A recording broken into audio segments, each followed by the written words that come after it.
घंटे की बड़ी खबर अरविंद केजरीवाल से जुड़ी हुई है और अरविंद केजरीवाल को एलजी यानी कि जो लेफ्टिनेंट गवर्नर हैं उन्होंने एक नोटिस भेजा है और ये कहा है कि अरविंद केजरीवाल को 10 दिन के अंदर 164 करोड़ रुपए देने होंगे, क्योंकि उन्होंने सरकारी एडवर्टाइजमेंट्स जो किए थे वो उनको राजनीतिक एड्स बनाकर और उन्होंने इस्तेमाल किया।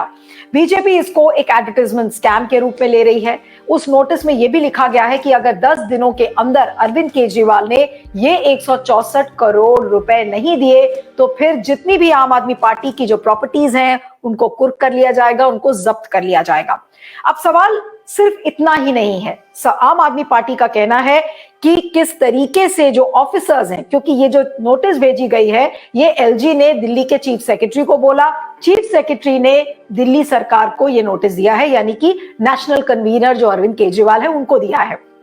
सवाल ये उठता है कि क्या एलजी इस तरीके से ऑफिसर्स का इस्तेमाल किसी राजनीतिक व्यक्ति को टारगेट करने के लिए कर सकता है? आज आम आदमी पार्टी इसी को कह रही है कि जितनी भी सर्विसेज हैं उसमें ऑफिसर्स का बेजा इस्तेमाल एलजी कर रहे हैं, यानी कि विनय सक्सेना के लिए कहा जा रहा है कि, और समय ये सिर्फ अभी की बात नहीं है, इसके पहले भी बार बार ये चीजें सामने आई हैं कि किस तरीके से ऑफिसर्स का इस्तेमाल कर रही है केंद्र सरकार। जो दिल्ली के जो आईएएस ऑफिसर्स हैं, जो ऑफिसर्स सर्विंग ऑफिसर्स हैं, उनका बेजा इस्तेमाल करके और टारगेट किया जा रहा है आम आदमी पार्टी को और अरविंद केजरीवाल को।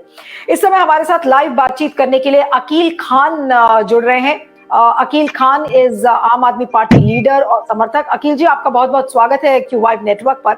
और सर, जो मेरा पहला सवाल है कि ये जो नोटिस भेजा गया है 164 करोड़ रुपए अरविंद केजरीवाल को 10 दिनों में देने हैं, आपको लगता है कि अरविंद केजरीवाल इस अमाउंट का भुगतान करेंगे? देखिए नीलू जी, ये जो है एक बहुत ही इलीगल नोटिस है ये, क्योंकि इनके पास जुरिडिक्शन ही नहीं है हमारे एलजी के साहब के पास।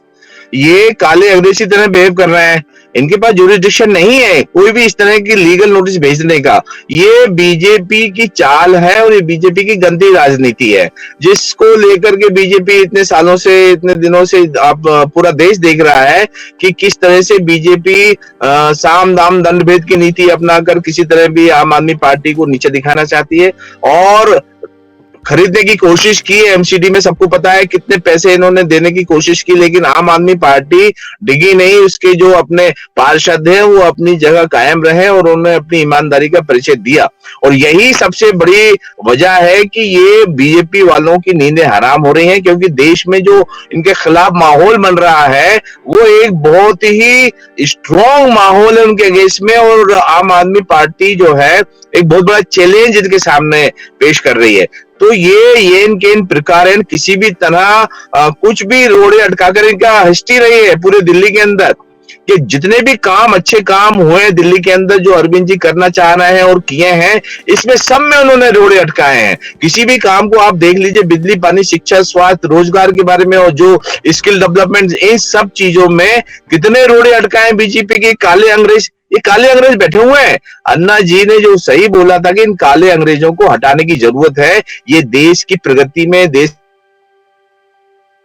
के विकास, लोग जो है भ्रष्टाचारियों के इंस्टेंस पर काम करते हैं। भ्रष्टाचारी जो है हमारे देश के अंदर, भ्रष्टाचार जो है राजनीतिक, सामाजिक और आर्थिक, ये तीनों तरह के भ्रष्टाचार करने वाली भाजपा सरकार जो है, और ये जो इस तरह से जो अपने मिसयूज करके जो एडमिनिस्ट्रेटिव जो ऑफिसर्स हैं, एडमिनिस्ट्रेशन जो है उसको किस तरह से मिसयूज करके और किस तरीके से बदनाम करने की कोशिश कर रहे हैं, ये आप ये बताइए मुझे नीलू के पूरे देश के अंदर जितने राज्य हैं उन सारे राज्यों के एडवर्टीजमेंट दिल्ली में मिलेंगे आपको।